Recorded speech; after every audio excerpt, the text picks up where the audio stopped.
everybody. Excited to get started this morning. If you want to go ahead and know where we're going to be first, we're going to be in Acts chapter 17, which might seem weird because what does Acts 17 have to do with the law? That's what we've been talking about, but we'll find out. Or I'm just going to be wrong, one of the two. But we have been in a series talking about the law of God, and just to kind of review, what we've done is we've kind of tried to see how we're supposed to look at it when the Bible talks about God's law.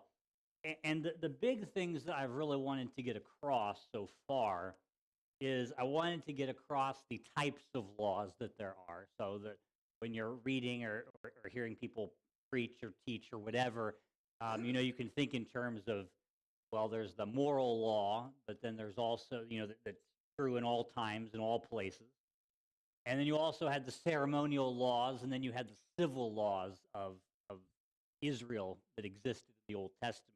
So we can kind of categorize those correctly now.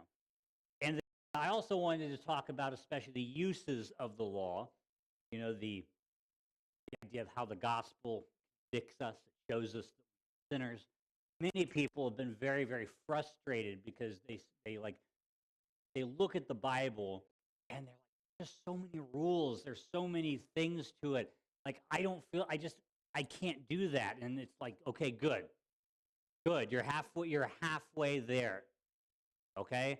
But then you have that's the preaching of the law. Now you need once you've realized that the law crushes you, then you have the gospel, and the gospel preaches that yes, but there was someone who lived the law for you. There was someone who died and suffered in your place, and through faith you may have forgiveness through Christ. But then we also talked about the second use of the law. Laws are given to restrict evil in society, and we've spent the last couple of weeks talking about that. And then there's also the third use of the law. Third use of a guide for practical holy living and a Christian life. Yes, the law does not save us, but to those who are saved and do have a changed heart and have God's Spirit living inside of us, God desires for us, and we now have a new desire to please God and to be, as God is now forming us into His image, we have God's law to train us, to show us what we should be. And that's the thing about the law, that third use. That God, if God started a work in you, He is not going to abandon it. God started at the very foundations of the world. It says that we were written. God knew our names, and He had chosen to work in our lives, and He brings us about and gives us a heart that is changed to hear His word and to accept the gospel. But God doesn't stop there. He continues to work in our life, and He shows us what we should do, and He does that as we see His will for our lives in His law and His rules, and what used to be crushing to us is now something that we desire to grow in, desire to learn more, and we are quick to repent when we fail. But I want to look in Acts chapter 17 to start out something.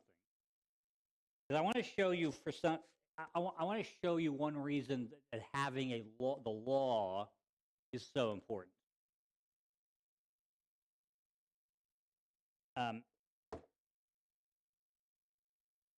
I always say my world history students that I teach in our school. A few of you are actually in that class now. I haven't said it yet, but it's coming. You're getting a little preview. Yeah, you're getting a little bit of a spoiler here. Well, I always say that 4 cities built the United States. And that's what I mean, like culturally, like the ideas and philosophies and stuff like that. That's Athens,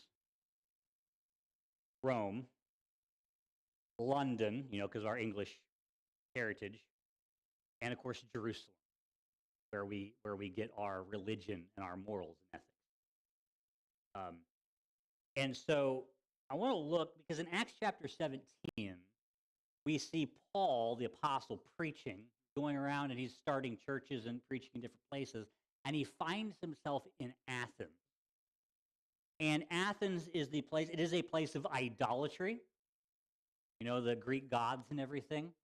It is also a place of philosophy. And I want you to look at the description of the Athenians in verse 21 of this chapter. It says, "Now all the Athenians and the foreigners who lived there would spend their time in nothing except telling or hearing something new." Now we might look at that and say, well, that's actually a good thing. It means they're very open-minded. They're open-minded to new ideas. But the problem with the Athenians, what it means by this, and the problem with that, is that the Athenians had so many options of things. If you look a few verses before that, it just happens to mention the Epicureans and the Stoics, which are two different philosophical schools of many. And so when you look at the amount of Greek gods that there were, and the amount of philosophical schools that you could follow and believe, Athens offered people an almost unlimited amount of ways of living and thinking. And when you have an unlimited amount of different views of the truth, you essentially have no truth at all.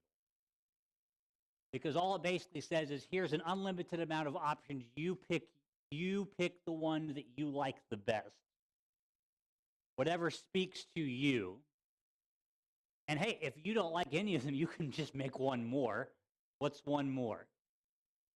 And the problem is, in a situation like that, now you have no truth at all. You have many different errors, and you can find the error that fits your taste. And that's why many people like this idea. But at the end of the day, if we're seeking wisdom and truth, there has to be some kind of principle that says, hey, this is true, this is not. Now, I want to compare that. I want you to go to the book of Joshua, chapter 1. My point is that the Athenians and our society today that are not rooted in God's word have no real way to know what is true. You are simply walking into the ways of your heart, doing what is right in your own eyes. And, there's an entire book of the Bible, the book of Judges, that is eventually written, shows what happens to society where everybody just walks in the ways of their own hearts. And it is sin, it is evil, and it always leads to destruction. Okay? If you like the Athenian idea of just unlimited amounts of ideas, and you can be free to pick any of the one. Now, don't get me wrong. One of the things that Paul does is Paul's able to go there and preach the gospel, and he's able to come in and debate with them. I like the ability to debate. What I don't like is when we debate and we debate and we debate and we never come to any knowledge of what is actually. But look at what is told to Joshua, this new leader of Israel that's about to lead Israel into the promised land. It says in verse 7, chapter 1, verse 7, it says, "Only be strong and very courageous." Now that first thing, be strong and courageous, that makes a lot of sense because he's about to go into battle, Joshua. And so he needs to be strong and he needs to be courageous. What is a little strange is the next thing that he is told in this context. It says, "Be careful to do according to all the law that Moses, my servant, commanded you. Do not turn from it to the right hand or to the left, that you may have good success wherever you go. The book of the law shall not depart from your mouth, but you shall meditate on it day and night, so that you may be careful to do according to all that is written. It says what you really need to do, you need to be courageous and strong as you go into battle, but what you really need to do is be careful to obey God's law. If you want true success, you must know God's law, and it says that you must meditate on it day and night. And what that means is of course, first of all, you have to know what the law says, which is what we're going to do. We're actually going to, after talking about the law for a couple of months, I thought it might be good to, look at the actual laws. But it says here, we don't just know the laws. It says that we must meditate on those day and night. You see, the difference between finding the truth in Athens and finding the truth in ancient Israel is that if you came to an idea that you liked in Athens, you could say, I'm following this. But how could you go to somebody else and say, but you should follow it?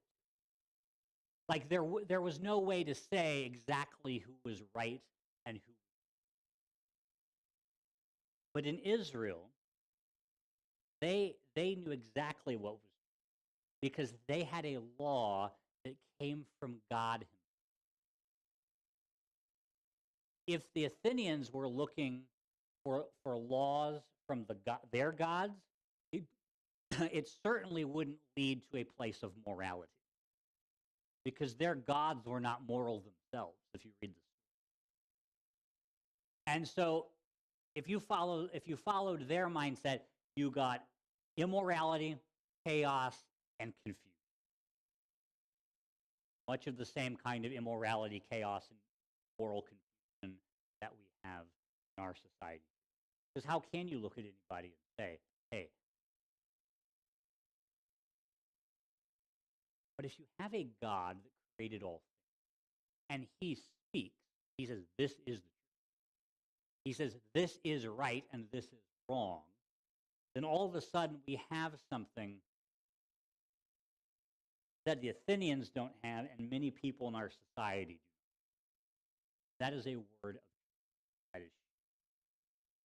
If you have that, it says that you must meditate on it day and night. In other words, you don't just know it. In other words, it's good to know the list of 10 commandments, but that's only a starting place. You must think on it, and you must think on it deeply. That's kind of what I want to do over the next couple of weeks. Not just say the laws that we've all heard. I mean, I bet everybody in here basically knows the 10 commandments. You may not know the exact order of them all, but I'd be willing to bet you know them, right? Like if I gave you a fake 10 commandments, like that's not like you. So let's go to Exodus 20, and let's go to the actual 10. You can find them repeated again in Deuteronomy, but this is one I think people most know. So I want to go ahead and look at these.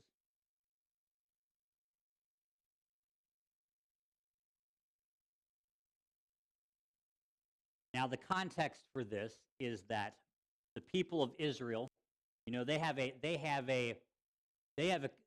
promise from God that they would be God's nation.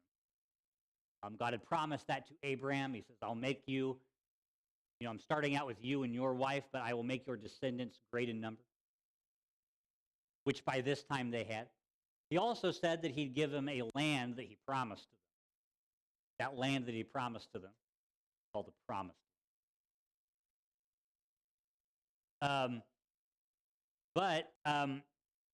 And they're on their way there. But on the way, Moses goes up to Mount Sinai, and God gives them the law. And he gives them these 10 commandments. And it says in Exodus chapter 20, starting in verse 1, it says, and God spoke all these words. I'm just going to stop there. Where did these commandments come from? God. says God spoke the word. And this is one of the big questions that our society is struggling with right now is, do we have a word from God, or have we been left to try to figure things out on our own? Or even worse, is there really no such thing as truth and morality, and have we been left to make things up as we go along?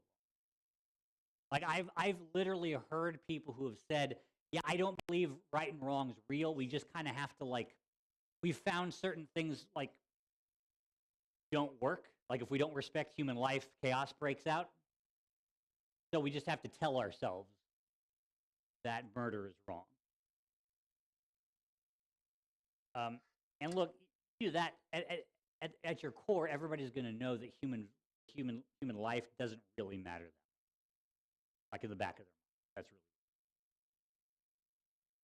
And so it says here that God spoke, and we have a word, an authoritative word that is all of these 10 commandments are, well, there's a reason that we don't call them the 10 suggestions or the 10 ideas. Nor does God say, Moses, you and the people, you come back with the 10 best rules you can come up with. You come tell me what you guys want to do. But these are the 10. They're the things that God has commanded us to. And that means that we must do them. That means that they are true. The 10 commandments, the laws of God, are just as true as gravity. Just as true as the laws of nature. Okay? Now, can you try to defy gravity? You can try. You can jump off a cliff and shake your fist at God on the way down. You can shake your fist at the idea of gravity, but you won't do it for very long. Okay? And so these are true whether you like them or whether you recognize them or not. So it says, the Lord spoke all these words saying, I am the Lord your God who brought you out of the land of Egypt, out of the house of. Very easy to skip over this statement. Just get to. And look, if you like, it's very easy to read through your Bible and miss them. That's one reason why we should be reading it as much as we can, like throughout your life. Read it over and over. That's why we should be in church as much as possible, because we are going to miss things or we're going to misunderstand things. And so life is just this gradual, better understanding and hopefully better applying of God's truth.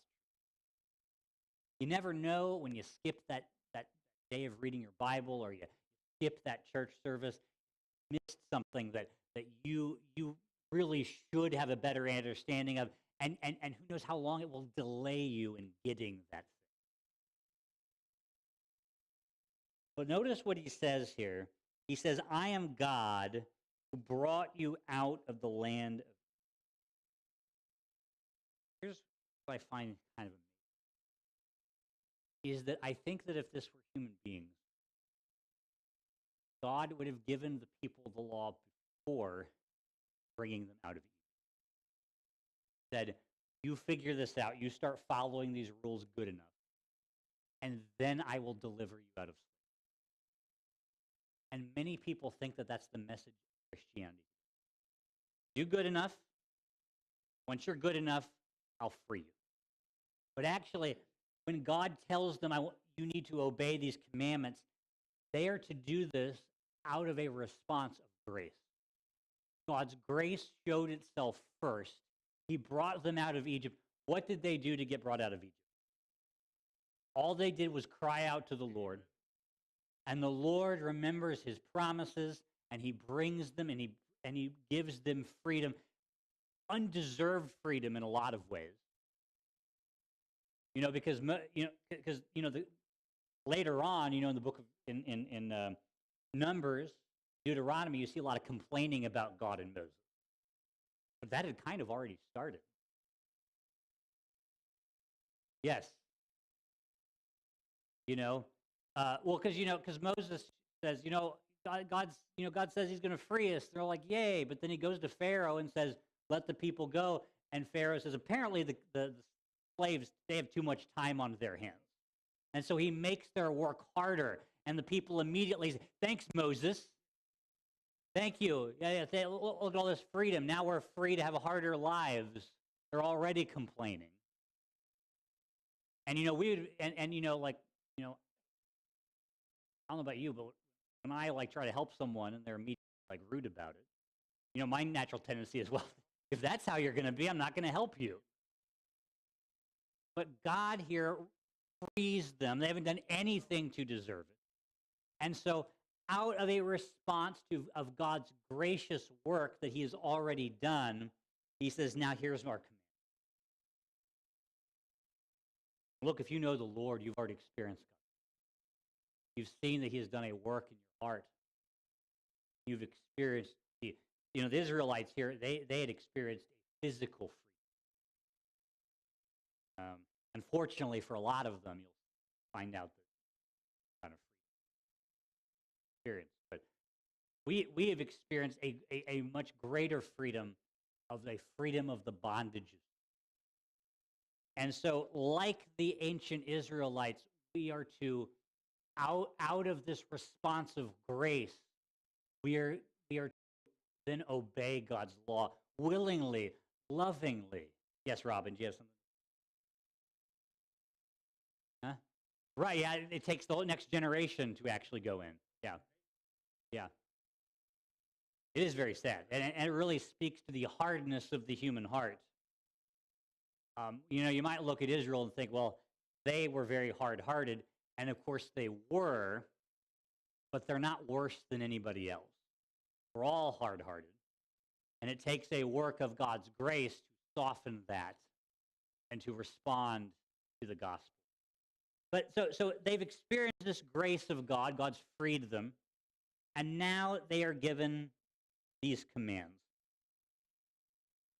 And we're going to look. There's 10 commandments, and when Jesus was asked, "What is the greatest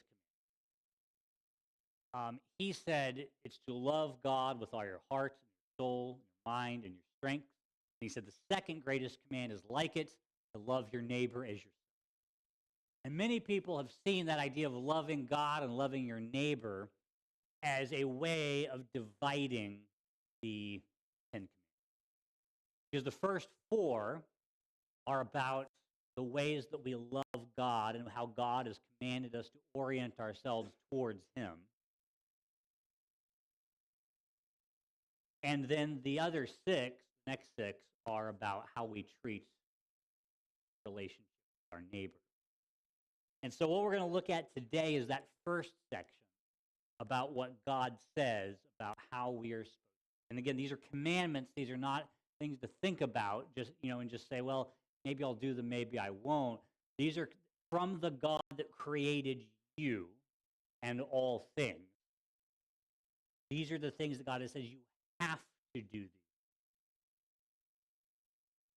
And not only are you to do them, but you are to listen to these laws and to meditate on them and think about their full implications. So let's look at the first one, verse 3. You shall have no other gods before. Now, a lot of times we might think about this as simply a statement of saying, well, you cannot worship like any other gods. And that's true. The ancient Middle East was filled with other religious practices that had all these different other gods there. And so, yes, that does mean, that you cannot worship Zeus. Okay, if that's a temptation for you, stop. Okay. But that was a great temptation to them. But when it says you shall have no other gods before me, what I take that to mean is that there can be no other gods beside me. In other words, there can't be anything that is lifted up to equality to me. Everything else is below me. Well, that's anything. That's kind of the point, is that gods do not just have to be shaped in wood or stone or gold with like faces on them with particular names. They could be anything. There cannot be anything that's lifted up to the level of God. God has to be the highest and most supreme. As he is the most high and supreme being in the universe, he must be the most high and supreme being of your life. There's a verse in the New Testament that mentions, that talks about covetousness being idolatry. Like it equates being obsessed with material things with worshiping idols. Because after all, if you were to define God as the supreme being, whatever you worship as supreme is your God. And so if your life is about money, if it is about things, if it is about status, if it is about pleasure and enjoyment, if it is about great experiences, then that is a God that you are putting either above God, or even if you just put it beside him. Break first.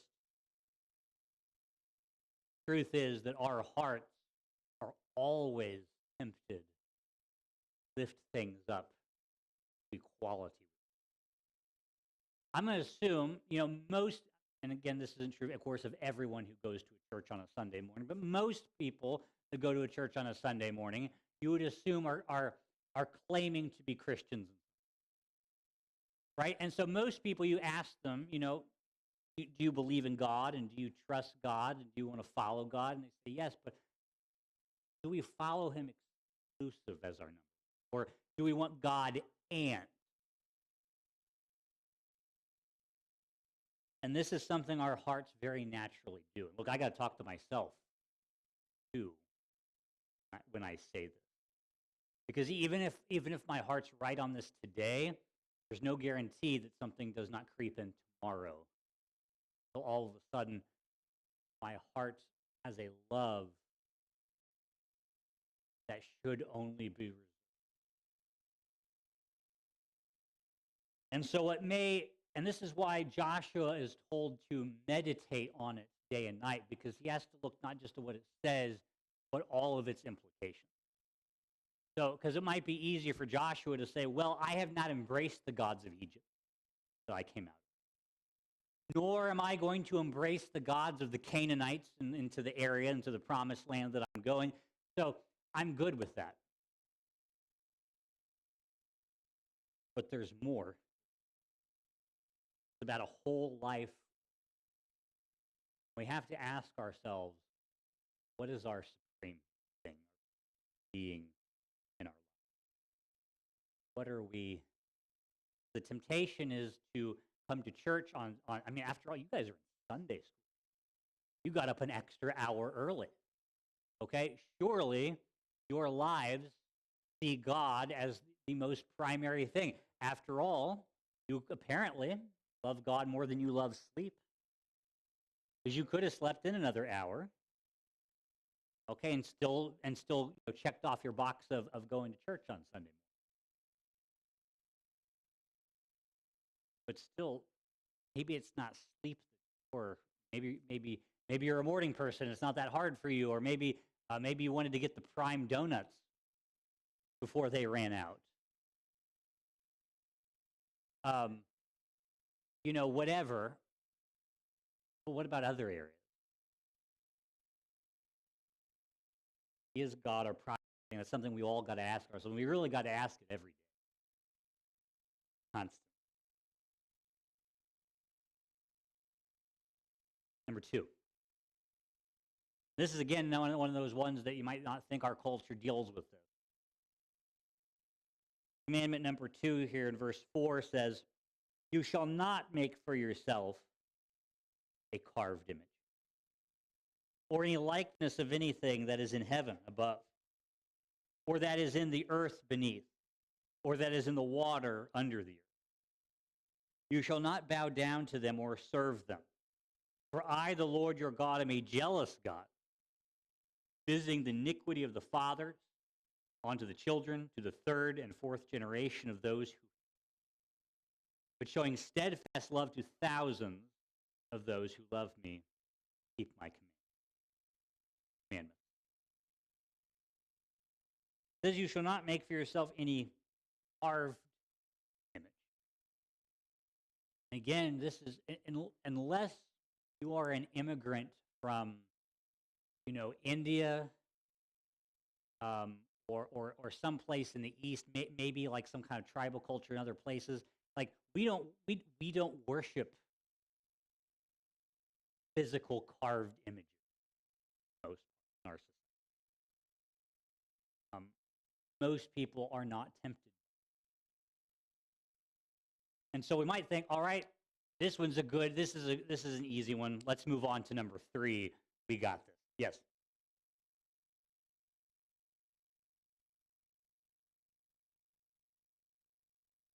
Yeah. No. I think that's the case too. Um, I don't think like all artistic like representations of things are bad, you know, um, statues and paintings and things like that. But any kind of reverence we give them, things like that, I think that. But the bigger thing, I think, like we got to ask ourselves, why is it wrong to represent God?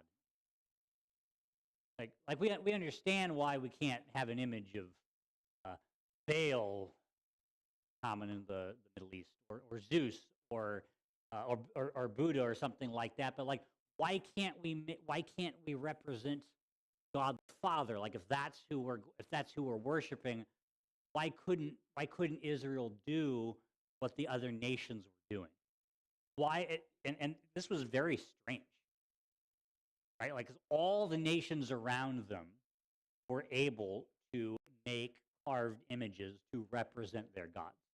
It was only Israel where this was not allowed. And you go to places all over the world and you find carved images.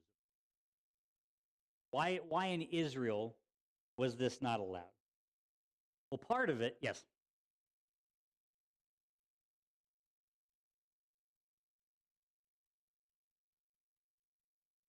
Yeah, I'm going to get there in a second. Yeah, I'm going to get to that concept in a second here. I think that was my number 2, or related to my number 2, I think.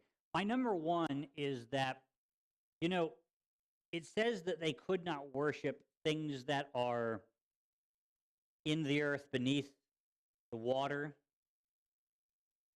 Part of the problem is that if you ever look at these various gods that they make, a lot of times it's like animals or animal human hybrids.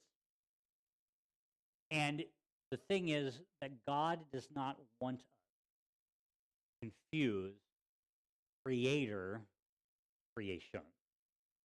Okay? The thing is, a lot of these ancient societies, um, they very much fuse these things. Um, and the idea is that God is not a part of creation. God is above creation. There's God who is creator, and everything else is something that God has created. And so when we start to represent Him as something that is creation, even whether it's man or beast, or some kind of combination of man and beast, we have now lowered God to the realm of creation.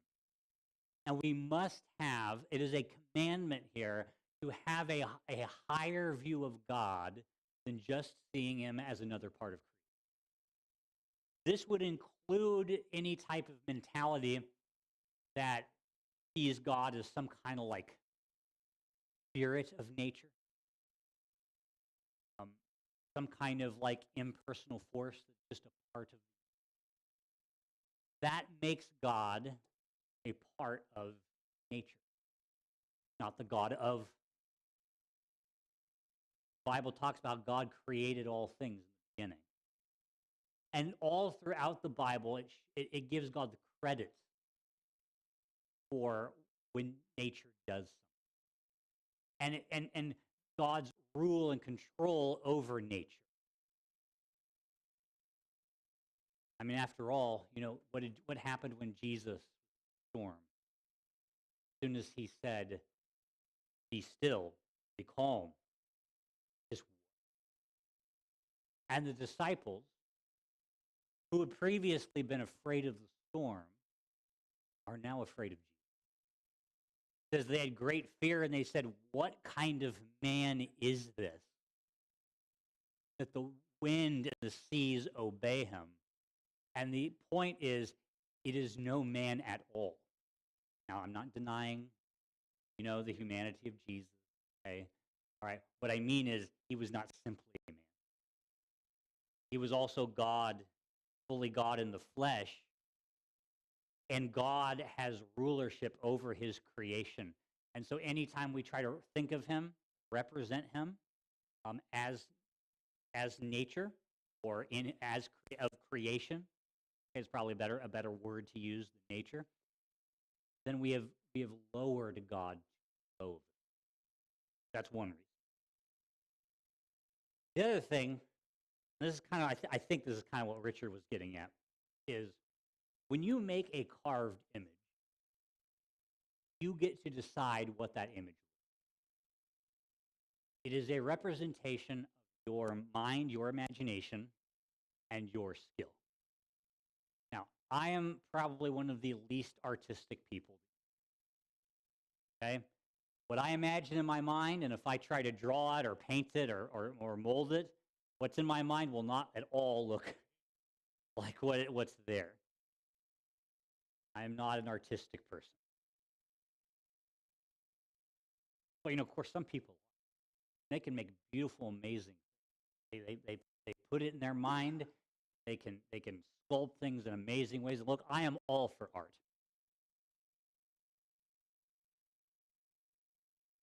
But not when it comes to representation. Because again, if you make a God, where is it originated? In your own mind. You're making a God after your own heart. The thing is that God is not who we deem him to be. There's reveals him. That is why we need the Ten Commandments. We cannot just, like the Athenians, have all these different concepts and be like, God can be whatever you want. There can be no God, there can be many gods, there can be a God. Because what happens in our society is we don't make carved images that we've dreamed about in our minds. But that's only because we stop at step one. The ancients thought of a God that they made up in their own mind and then made it then brought it to form in wood or gold or stone. We don't do the wood or gold or stone part. Do the imagining. You ever talk to people and they say things like, "Well, I don't think God would do this," or "I don't think God would do that," or "I just know that that God would be okay with me." And what are they doing? They're carving an image of God in their minds of who they want God to be. And they're committing it. And so people who would never think that they are committing idolatry actually are. We are filled with people. I mean, you ask people in America if you believe in God, and a very high percentage say yes. Then when you start getting on the specifics, well, the Bible says that God is like this. I'll say, well, no, I don't agree. What is that? That is creating your own. And it's less obvious than when you make a physical, thing, okay? But it's still the same action. We must not only not elevate things to equality with God, we must not create our own God, but receive the message, revelation, what God has told us like, and we must accept that, and not only must we accept it, but we must love it. We must not accept it reluctantly. We must understand that God is good. And that if there's something about God that we feel that we're uncomfortable with, the problem is in here, not with who God is. That the Catholics worship Mary. They would deny that they worship Mary. Then again, there's a church in Florida called Mary, Queen of the Universe Catholic Church. So you can do with that what you may. Um, but so yeah, that's number 3. Or that's commandment 2. Let's look at commandment 3 and 4 here before we get done today, and next week we'll get into the love the commandments about our neighbor. But verse 7 says, "You shall not take the name of the Lord your God in vain, for the Lord will not hold him guiltless who takes his name in vain."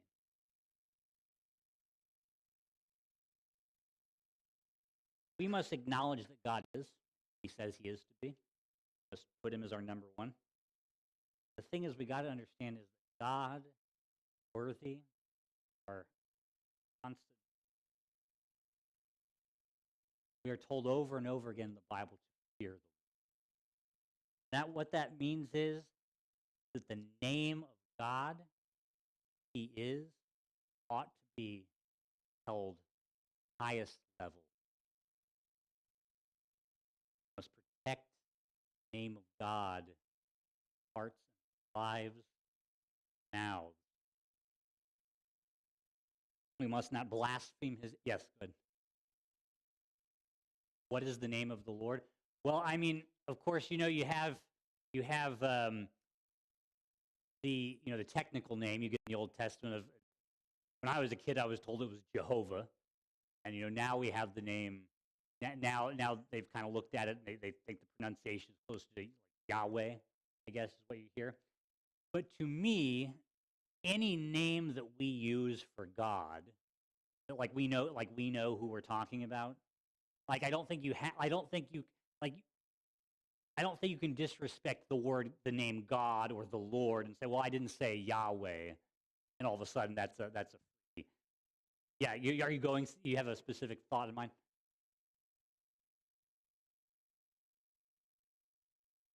A lot of times, yeah, yeah, in vain.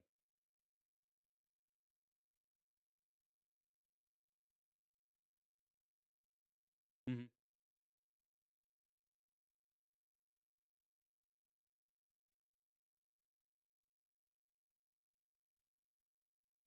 Mm-hmm. Yeah, that's what he told Moses. Yes, um, but he is to be held in the greatest respect, and people disrespect the name God all the time. It's a normal part of our culture. People use it to lie. They'll be trying to deceive someone, and to try to get people to believe it. They will say, "I swear."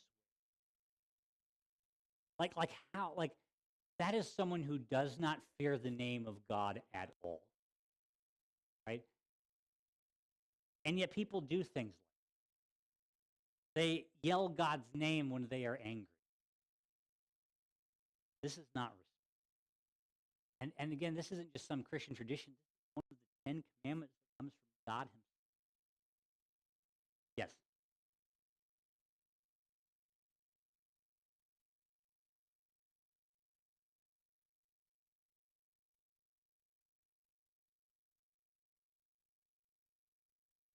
Yeah. To get around that, they'd say, I swear by the temple or I swear by heaven. Like, well, I didn't technically say. I swear to God. Yeah. And Jesus, Jesus exposed that as the nonsense that it was, right? So we ought to hold the name of God and who God is in very high esteem, the way we speak and the way that we. And fourthly, here, And this is probably one of the more controversial ones as far as like how it should be lived out today. Verse 8 says, "Remember the Sabbath to keep it holy. 6 weeks you shall labor and do all your work. The seventh day is Sabbath to the Lord your God. On it you shall not do any work, you or your son or your daughter, your male servant or your female servant, or your livestock, or the sojourner who is within your gates. For in the 6 days the Lord made heaven and earth, sea and all that is in them, and rested on the seventh day. Therefore the Lord blessed the Sabbath and made it holy." A lot of people would say, well, we really only have 9 commandments that we need to look at, right? They'll just kind of skip this. And there is a big debate within Christianity on how exactly Sabbath is to be lived out. Now, we cannot say that the Sabbath should be lived out exactly the same as it was. If nothing else, almost all Christian branches recognize, because the seventh day is when? Saturday is the seventh day, okay? And that is when, the Israelites practice. Most, and of course, we see in the New Testament that they are meeting on what they call the Lord's Day. And we have traditionally, for a very long time, seen that as the first day of the week. It's the day that Jesus Christ rose from the dead, the first day of the week. And so we have seen Sunday as the, what you might call Christian Sabbath. What did they do on Sabbath? The Sabbath. On Saturdays, they would rest from their work, and they would come and they would worship and acknowledge the Lord. At the very least, okay, and part of the debate within Christianity is the command to rest from your work, to what degree is that still in place on Sundays? Because there was a day in America where everything was closed on Sundays and still taken as that's not looked at like that today, and it's debated in various churches. But I would say at the least of bare minimum, I should say, on Sundays, you come worship together. Give him that time and worship and honor him. There's a lot of people who say, "Well, you don't need." I'm against. I like God and I like Jesus and I like the Bible, but I don't need organized religion. I don't need to go to church. I don't need to worship with other people. I think that's completely contradictory to the spirit of the fourth commandment. It says, "Put away your other things. Come, worship, and honor the Lord." Now, a lot of times people say, "Well, I would go to church and I would go to worship, but I'm busy." Right? And that it's like, where are your priorities? God has commanded you to weekly, not like when it fits in your schedule, not when you don't have anything better to do, but weekly, stopping, coming, honoring him, giving him praise and focus that you. Of course, he should be that number one in every area of our lives at all time, like in the first commandment. But there's also a reality where you actually stop and come to a point of worship. Fourth. These are the commands of the Lord. Okay? Let us follow them. Let us take them seriously. Because we have not suggestions, not ideas. We have commands. Jesus said the greatest commandment, love God with all your heart, soul, mind, strength. And if the question is, well, how do I do that? I have 4 commands from the Lord how to do it. And if we have the Spirit of God within us, we will desire. Of course, I will say this. Do we do any of these things perfectly? We are always guilty of lifting things to the equality or even above God. We all are tempted to make gods of our own designs at times. And to just assume, well, if I approve of it or disapprove of it, God must feel the same way. We all have times where we do not give God the respect that he deserves. We all have times where not worship God and honor God time the way that why we need Christ. He did all those all the time. And he followed that, died in our. So, may we rejoice in that gospel, may we rejoice in his grace, and out of a thankful heart, seek to follow. How we honor.